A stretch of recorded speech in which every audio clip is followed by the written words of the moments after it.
নমস্কার বন্ধুরা, সোমা রান্নাঘরে আপনাদেরকে অনেক অনেক স্বাগত জানাই। তো কেমন আছেন বন্ধুরা? নিশ্চয়ই ভালো আছেন।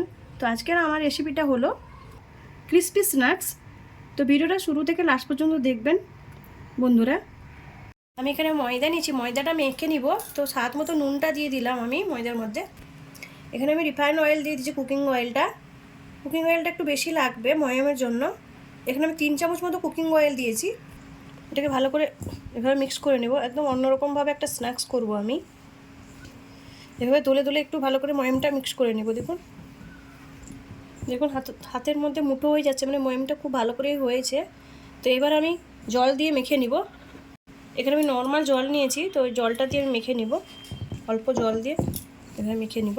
দেখুন ময়দাটা আমি মাখিয়ে নিয়েছি, ভালো করে একটা ডো ভালো করে বানিয়েছি। দেখুন এইভাবে শক্ত থাকবে স্ন্যাক্সের জন্য। এইভাবে ময়দাটা শক্ত থাকবে, খুব নরম করে ময়দাটা মাখবেন না, একটু শক্ত করে রাখতে হবে। এবার এটাকে আমি 5 মিনিট ঢাকা দিয়ে রেখে দিচ্ছি। এখানে আমি কি মশলা লাগবে আমি দেখিয়ে দিচ্ছি। এখানে আমার লাগবে জোয়ান, এখানে 1 চামচ জোয়ান নিয়েছি।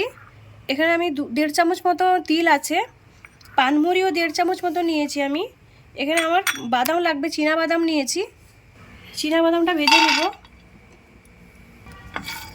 দেখুন আমার চীনা বাদামটা ভাজা হয়ে গেছে, এটা নামিয়ে নিচ্ছি। এবার মৌরিটা দিয়ে দিচ্ছি, আজওয়াইনটাও দিয়ে দিলাম আমি, তিলটা দিয়ে দিলাম। তো এটাকে ভালো করে ভেজে নিব লাল করে একটু। দেখুন এটা ভাজা হয়ে গেছে। তো এটাকে নামিয়ে নিচ্ছি, নামিয়ে ঠান্ডা করে একটা পাউডার করে নিব আমি। এখানে আমি কুকিং অয়েল দিব এই মশলার মধ্যে। 1 চামচ আমি কুকিং অয়েলটা দিলাম। এটা কিন্তু খুব বেশি মিহি করে পেস্ট হবে না, পাউডার হবে না। দেখুন এইভাবে দানা দানা পাউডারটা থাকবে। তো এইভাবে পাউডারটা করবেন। এবার আমি কাসুরি মেথি দিয়ে দিচ্ছি, একটু পাউডার করে কাসুরি মেথিটা দিয়ে দিলাম। এটা অন্যরকমভাবে স্ন্যাক্সটা হবে। এবার চাট মশলা দিচ্ছি। এবার ঝালের জন্য লাল লঙ্কার গুঁড়ো দিচ্ছি।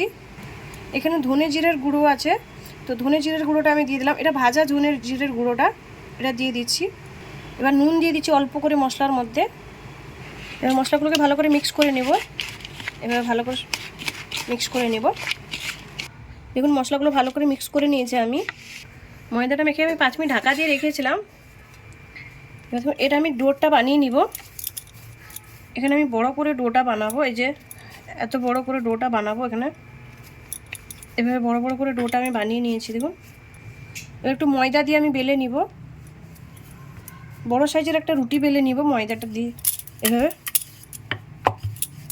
দেখুন এইভাবে রুটিটা বানিয়ে নিয়েছি আমি। এইভাবে বড় সাইজের রুটিটা বেলতে হবে। আর এই যে দেখুন খুব বেশি পাতলা হবে না, খুব বেশি মোটাও হবে না, মিডিয়াম সাইজের আমি বেলেছি। এভাবেই থাকবে।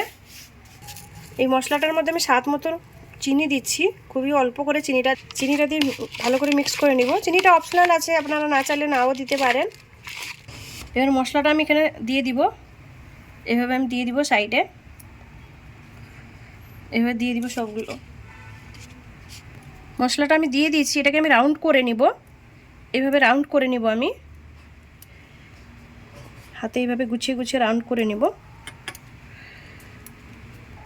দেখুন এভাবে পুরো রাউন্ডটা করে নিয়েছি আমি। দেখুন খুব সুন্দর করে আমি করে নিয়েছি। এইভাবে রাউন্ড থাকবে। এটাকে আমি চাকু দিয়ে কেটে নিব। এভাবে আমি কেটে নিব। দেখুন এভাবে গোল গোল করে কেটে নিব সবগুলো। একটু পাতলা পাতলা করে কাটবো, খুব বেশি মোটা করব না। এভাবে কেটে নিব। দেখুন আমি সবগুলো কেটে নিয়েছি, এইভাবেই থাকবে। তো আমি এগুলো তুলে নিচ্ছি প্লেটের মধ্যে। দেখুন আমি সবগুলো তুলে নিয়েছি। আমি একটু বাটিতে ময়দা নিয়েছি, ময়দাটা আমি গুলে নিব জল দিয়ে। এর মধ্যে কিছু লাগবে না, নুন টুন। আমি জলের মধ্যে একটু আঙুল দিয়ে এইভাবে একটু গুলিয়ে নিব। ব্যাটারটা তৈরি করে নিয়েছি।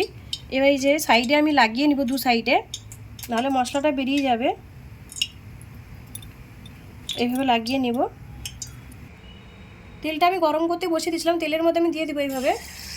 গ্যাসটা আমি স্লো গ্যাসেই ভাজবো, তো স্লো করে গ্যাসটা রেখেছি। এভাবে দিয়ে দিব। এবার আমি উল্টে দিব। এভাবে উল্টে দিলাম সবগুলো। দেখুন কত সুন্দর গোল্ডেন ব্রাউন কালার এসে গেছে। তো এইভাবে গোল্ডেন ব্রাউন কালারটা এসে গেলেই হয়ে গেছে। এটাকে আমি তুলে নিব। আর বাকিগুলো আমি এইভাবে ভেজে নিব সবগুলো বানিয়ে নিয়েছি স্ন্যাক্সগুলো।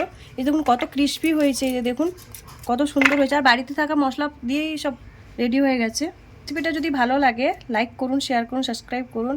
আর আমাকে কমেন্ট করে জানান আমার ক্রিস্পি স্ন্যাক্সের রেসিপিটা কেমন লাগলো। ধন্যবাদ বন্ধুরা, ভালো থাকেন, সুস্থ থাকেন।